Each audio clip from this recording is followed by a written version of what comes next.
سلام كبرات تختاتلتي يوتيوب شانيل سينما سمرن لومون كم وترو زتفلالي سبورتا حبرتات حيزنا لكم قريبنا لنا نمكتتا لكم بخبر نقدم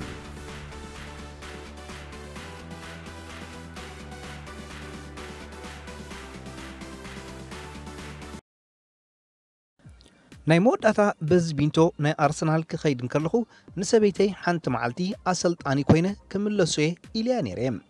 ብርግጽ ካብ ዝሓስብ ኮን ላዕሊ ቀልጢፈ የመጽም እቲ ሕልም ግን ንሱ ነይሩ ድሕር ምባል ቀጺሉ ሕጂ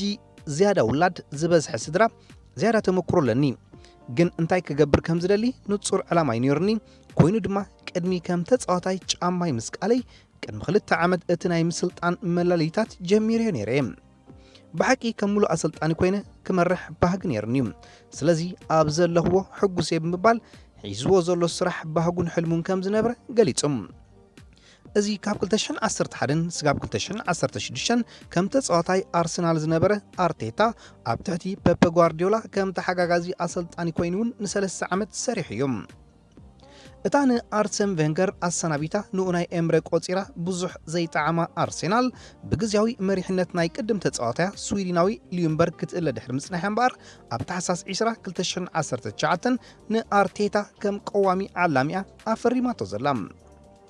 አርቴታ ድሕርቲ ቀዳማይ ጾቱ ምስ ክለብ ቦርንማውዝ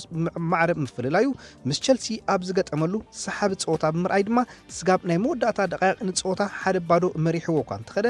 ብዝተገብረ ደቀቕቲ ጌጋታት ቸልሲ ድሕሪ ብዘመዝገበተን ክልተ ሸቶታት ኣብ መወዳእታ 2-1 ተረቲዑ ክወፅእ ተገዲዱ እዮም አርቴታ ኣብ መበል ሳልሳይ ጾቱ አንጻር ማ ዩናይትድ ገጢሙ ብዘርአዮ ቴክኒክን ውሕልነትን አጠቃቅማ ተጻወቱን ዩናይትድ 2-ባዶ ክረትዓ ምኻሉ ሪናይና ሙኸዳ አርቴታ ንአርሰናል ካብ ዘላቶ ዓዘቕቲ ዘናግፋዶ ይመስለኩም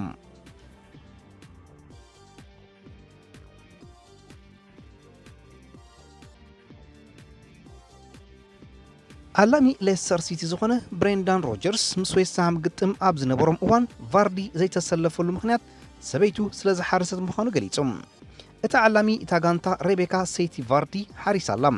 ቫርዲ እውን ምስ ኣይ ዘሎ እንቋ ሓጎሰኩም ክብሎ ይደሊ ይብል ብዙሕ ከይጸንሐውን ሰበይቱን ሓዳሽ ጓሉን ኣብ ጽቡቕ ኩነታት ከም ዝርከባን ቫርዲ ኣብ ትዊተር ሓቢሩ እዮም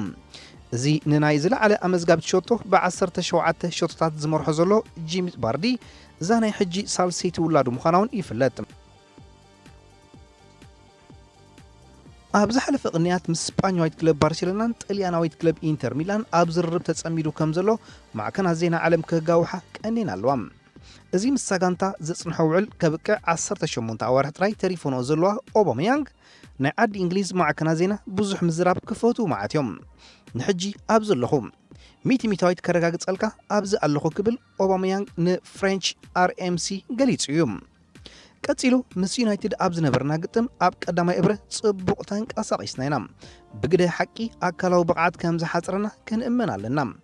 ኣብ ውሽጢ ሓንቲ መዓልቲ ሰሙን ወይ እውን ወርሒ ካብ 0 ናብ 10 ክትቂሮ ኣይትኽእልን ኢኻ እዞም ንኣሽቱ ተጻወትቲ እዚኦም ኩሉ ተወፋይነቶም ጠባዮም ኣብ ህይወቶም ይኹን ኣብ ኩዕሶ ዝገብርዎ ዓብ ነገራት ክትርኢ ጽቡቕ እዮም ኣብ ህይወት ሕጉስ እንተደኣ ኮንካ እቲ ውጽኢት ካልእ ዝኸውን ሓሪቕካ ከለኻ 8 ሰዓት ካብ ምድቃስ ሕጉስ ኮንካ 4 ሰዓት ክድቅስ ሓይሽ ስለዚ ድማ ኣብ ስራሕካ ሕጉስ ኮንካ እንተሰሪሕካን ኣብ እትገብሮ ነገር እንተ ኣሚንካን ኩሉ ይዝቕየር ኣብዚ ወቕቲ ኣብዚ ኣዚና ብሕማቕ ኢና ጀሚርና ግን ክዝከር ዘለዎ ብዙሓት ክቕየሩን ክመሓይሹን ዝኽእሉ ነገራት ኣለዉ ንገለ ንመጻኢና ከመሓይሽ ዝኽእላ ክንጭብጠን ንኽእል ዋናጭውን ኣለዋና ክብል ምስ ኣርሴናል ናይ ምጽናሕ መደቡ ገሊጽዎ እዩ ኦባሜያንግ 13 ሸቶታት ምዝጋብ ኣብ ውድድር ፕሪምየር ሊግ ዝበዝሐ ሸቶ ኣመዝጋቢ ንባርዲ ስዒቡ ኣብ ካልኣይ ደረጃ ይርከብ ኣሎ ሊቨርፑልን ኤቨርተንን ሓድሽ ዓመት ብሓባር ተቐቢሎማ ብዙሓት ተጻወትቲ ሊቨርፑል መምስ ኣንስቶም ኣብ እንዳ ኣሊሰን ቤከር ገዛ ተረኺቦም ሓድሽ ዓመት ክጽምብልዎን ከለዉ ብዙሓት ድማ ፊልም ብምርኣይን ጽቡቕ መግቢ ኣብ ምብላዕን ከም ዝሕልፎ ክፍለጥ ተኻኢሉሎም ኣብዚ ብብሉጽ ሓላ ውልዳት ኣሊሰን ቤከርን በዓልቲ ቤቱ ናታልያን ዝተዳለወ ጽምብል መቐበል ሓድሽ ዓመት ካብ ሊቨርፑል ከም በዓል አንድሬ ጎመዝ ሮቤርቶ ፊርሚኖ ፋቢያኖ ምስ ስድራ ቤቶም ክርከቡን ከለዉ ካብ ኤቨርተን ድማ ቶስን ምስ በዓልቲ ቤቱን ሓድሽ ውላዱን ካልኦትን ነቲ ጽምብል ክሕወስዎ ከለዉ ከም በዓል ሽናይደርሊን ምስ ቲዚሪርግን መምስ ይዕረኽቶም ኣብ ማንቸስተር ፍንጭራ እናበሉ ይሕሊፎሞም በታ አጋጣሚ ተጠቂሙ ጀርመናዊ አጥቃዒ ኤቨርተን ዝኾነ ቶስን ጽባሕ ናይታ 365 ገጻት ዘለዎ መጽሓፍ ቀዳሚቲ ጻዕዳ ገጽያ ስለ ዝኾነ ድማ ጽቡቕ ጻሓፈላ ንኹላቶም ርሑስ ሓድሽ ዓመት ክገብረልኩም ይምነ ክብል ድማ መልእኽቱ ኣመሓላሊፎም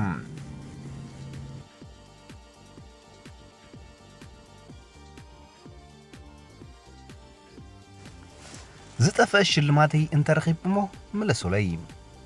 ኣብ ናይዚ ዓመት ብልጽ ጋንታ ፊፋ ካብ ዝተረቑሓ ተጻወቲ ሓንቲ ብምዃን ሽልማት ረኺባ ነይራ ዌንዲ ሬናርድ እዛ ንሃገራት ጋንታ ኩዕሶ እግሪ ፈረንሳ ኣብ ምክልኻል ተሰሊፋ እትጻወት ዌንዲ ሬናርድ ጉዕዞኣ ብባቡር እናገበረት እንከላ ነቲ ሒዛቶ ዝነበረ ሳንታ ኣብታ ዝተጓዓዘትላ ባቡር ረሲዓቶ ወሪዳ እቶም ተሸለመቶም ክልተ ሽልማታት እውን ኣብኡ ነበሮም ድሕሪ ዝተወሰነ ግዜ ንብረታ ከም ዝረስዐት ዝተሰብሃለት ዌንዲ ናብቲ መደበር ባቡር ተመሊሳ ንሰራሕተኛታት ኣብ ዝሓተትሉ እዋን ረሲዓቶ ዝወረደት ሳንጣ የረክብዋ እንተኾነ ግን ኣብ ውሽጢ እቲ ገዲፋቶ ዝኸደት ሳንጣ ሓንቲ ሽልማት ጥራይ ጸኒሓታ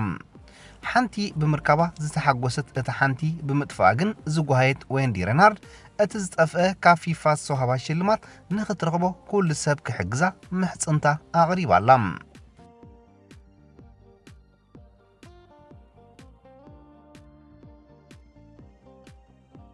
ቆልዓ ከለኹ ክልተ ኣዋልድ ይላገጻለይ ነይረን ድሕሪ 5 ዓመት ናብቲ ዝዓበ ኩሉ ምስ ተመለስኩ ንኽልቲአን ዓዲመ ናብ በዓል 5 ኮኸብ ሆቴል ወሲደየን ብድሕሪኡ ሽንቲ ቤት ክኸይድ ምዃኒ ነጊረ ማኪና ያልዒለ ንገዛይ ከይደም ሓደ እዋን ኣብ ኣያክስ ኣሰልጣኒ ብዛዕባ ፀጉረይ ዕሚሚም ኢሉለይ ሽዑ ብዛዕባ ፀጉረይ ባዕለይ ከም ዘለኽዎ እንተ ኽኢሉ ግን ብዛዕባ ፀጉሩ ክከናኸን ነጊረዮም ንዝቐጸለ ክልተ ፀወታ ድማ ኣብ ቤንች ኮፍ ኣበለኒ ነዛናይ ሕጂ ዓርከይ ዘላን ምርካብ ብዙሕ ኣይደኸምኩን ኣነ ዳቪድ ነሬስ ንዕናባይ ዝብል ቀጥታ ሜሴጅ ልኢኸላ በቃ ንሱኻ እኹል ነይሩ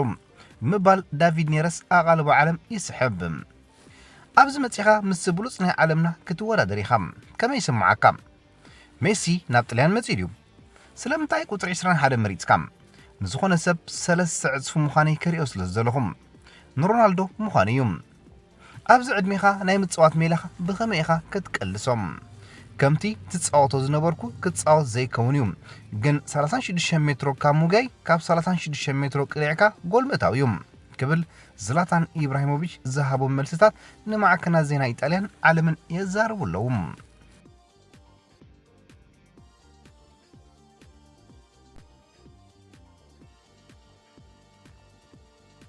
ሩስያዊት ቪክቶሪያ ኦዲንኮቫ ብኢንስታግራም 5 ሚሊዮን ሰዓብቲ ዘለዋ ሞዴል እያ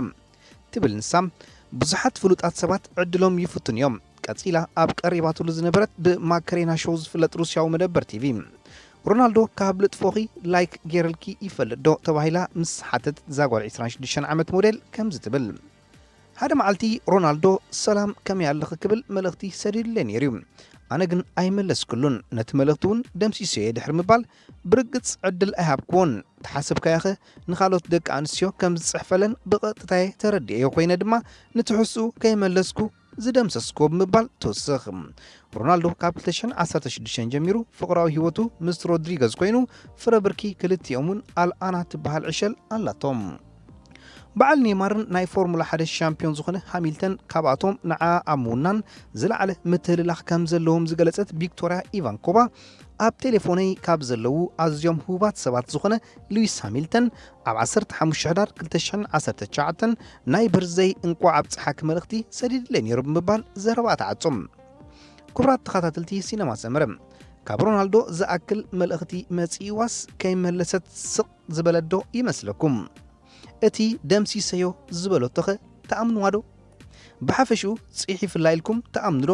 መልስን ፍርድን ናባኹም ንገድፎም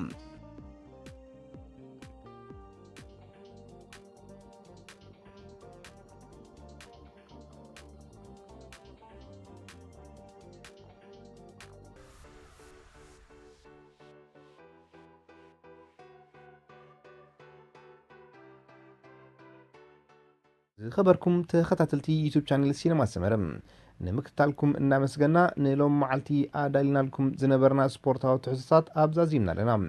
ኣብ ቀጻሊ ብኻልእ ሓበሬታታት ክሳብ ንረኽብ ንኹልና በብዘለናዮ ሰላም እንተዕናን